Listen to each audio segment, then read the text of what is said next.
Pan ఇండియాను రెండు పేర్లు షేక్ చేస్తున్నాయి. ఒకటి ప్రభాస్, మరొకటి ప్రశాంత్ నీల్. అందుకు రీజన్ సలార్ 2. ఎన్టీఆర్కు గాయం కారణంగా డ్రాగన్ షూట్కు బ్రేక్ పడటంతో సలార్ సీక్వెల్ హంగామా స్టార్ట్ అయింది. ఇంతకీ సలార్ తిరిగొచ్చేది ఎప్పుడు? ఎన్టీఆర్ కు గాయం 2-3 నెలలు విశ్రాంతికి సమయం అవసరం పడటంతో డ్రాగన్ దర్శకుడు ఇమీడియట్ గా సలార్ సీక్వెల్ పై ఫోకస్ పెట్టినట్లు శాండల్వుడ్ వర్గాలు చెప్పుకొస్తున్నాయి. ప్రస్తుతం ఈ వార్త పాన్ ఇండియాను షేక్ చేస్తోంది.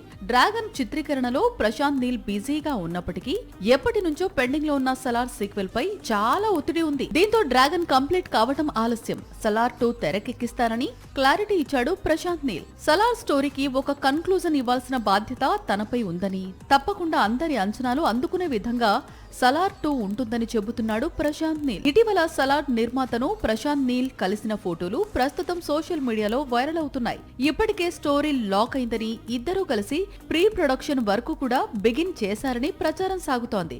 అదే నిజమైతే త్వరలోనే ఈ చిత్రానికి కూడా ప్రభాస్ డేట్స్ కేటాయించే అవకాశాలు ఉన్నాయి. కేజీఎఫ్ 2 చిత్రాలు ప్రశాంత్ నీల్ ఊహించిన విధంగానే ఆడియన్స్ నుంచి రెస్పాన్స్ అందుకున్నాయి. కానీ సలార్ మాత్రం 1000 కోట్ల క్లబ్ లో కూడా చేరలేకపోయింది. దీంతో ప్రశాంత్ నీల్ రెండో భాగంలో ఆ లోటును తీర్చే విధంగా కథను మలచాలి అనుకుంటున్నాడు.